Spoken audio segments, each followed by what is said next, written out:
Kemudian di 6 PJTKI ini nanti saya akan lampirkan di video saya ya, biar kalian bisa lihat secara jelas ya.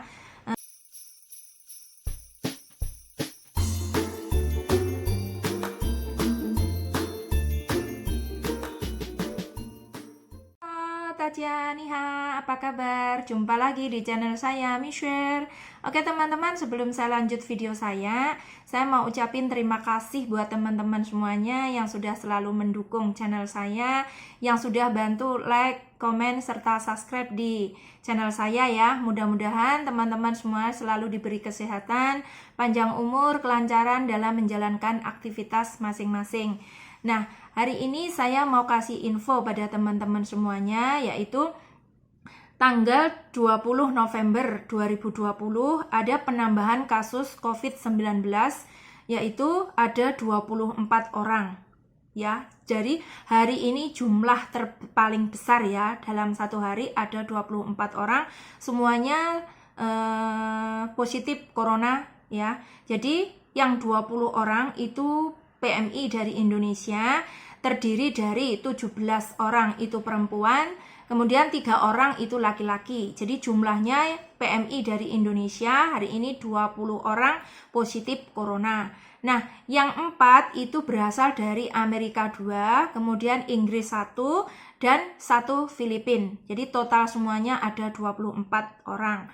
Nah, di sini ada keterangannya ya.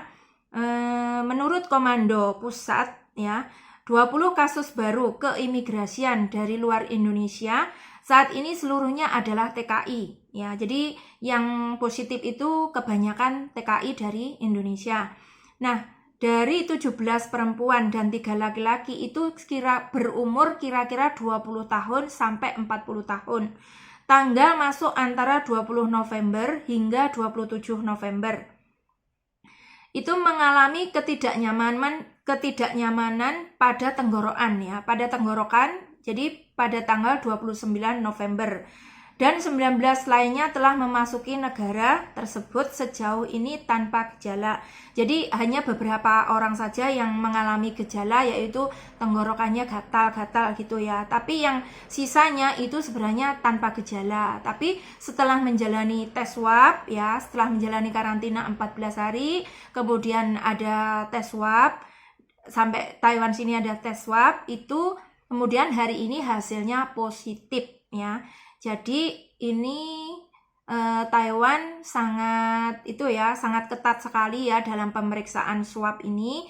Jadi ini nggak tahu kenapa masih saja setiap hari itu ada penambahan kasus ya, kasus terbaru ya. Dari kebanyakan itu dari Indonesia, yaitu PMI ya.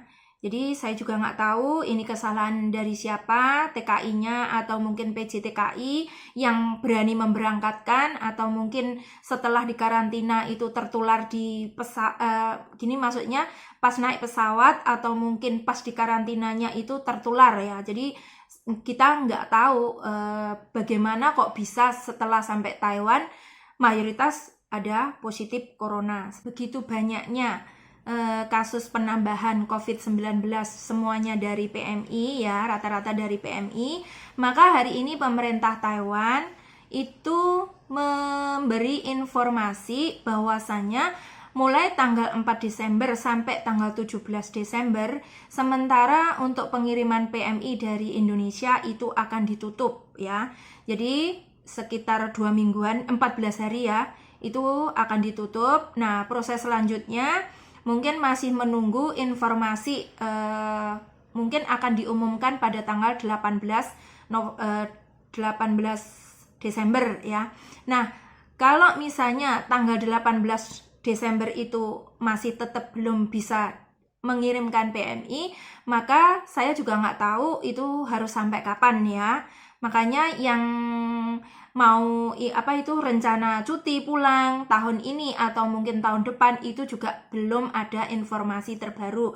Karena sekarang masalah COVID ini ya, masalah yang positif dari Indonesia yang datang ke Taiwan ini masih belum diatasi. Nah, tadi saya juga dengar-dengar di berita ya, itu katanya orang Taiwan akan mengirimkan dokter-dokter yang akan ditugaskan ke Indonesia untuk membantu menangani kasus COVID-19 ini. Nah, mudah-mudahan Taiwan benar-benar bisa membantu ya kasus ini ke Indonesia supaya segera diatasi. Itu harapan saya dan harapan teman-teman semuanya yang ada di Taiwan sini.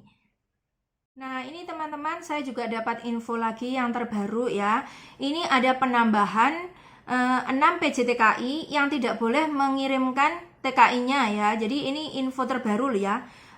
Ada PT Arni Family 1, yang kedua PT Brata Karya Indonesia, yang ketiga PT Citra Putra Indarap, yang keempat PT Dewi Pengayom Bangsa, yang kelima PT Mulia Laksana Sejahtera, kemudian yang keenam PT Pelita Karya Juhari.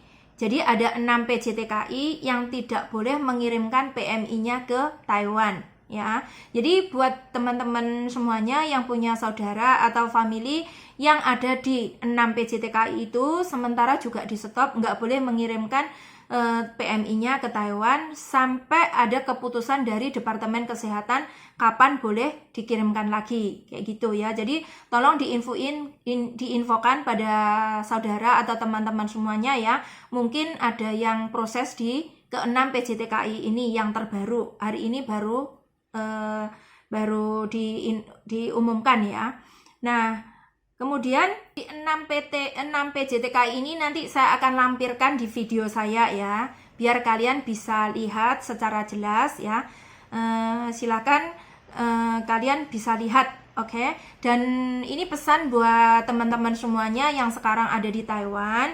Sementara untuk informasi cuti ya, ini banyak sekali teman-teman yang menanyakan kepada saya apakah tahun depan boleh cuti. Nah, ini karena kasusnya semakin hari ini semakin ada tambahan yang positif, otomatis untuk tahun depan saya rasa juga kesempatan untuk cuti pulang itu sangat tipis ya. Jadi kemungkinan juga belum bisa cuti. Nah, kalian yang mau perpanjang kontrak, otomatis kalau misalnya kalian mau mengajukan cuti itu ya harus sabar. Sementara belum bisa. Nah, yang mungkin sudah selesai kontrak, finish kontrak dari 12 tahun atau 14 tahun itu insya Allah masih bisa ya, mudah-mudahan masih bisa diurus ada penambahan lagi 3 bulan atau 6 bulan. Itu harapan saya ya buat teman-teman semuanya ya yang ada di Taiwan. Jadi jangan khawatir, tapi kalau misalnya sudah nggak bisa ya kalian jangan kecewa karena negara Taiwan punya keputusan ya, punya keputusan seperti itu ya, kita harus bisa memaklumi ya, kita harus bisa nyadari.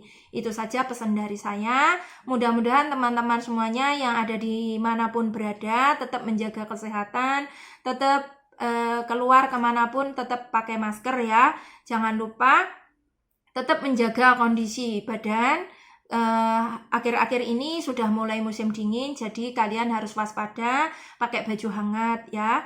Oke, itu saja teman-teman semuanya info dari saya. Mudah-mudahan bermanfaat bagi kita semuanya ya. Oke, terima kasih. Bye-bye.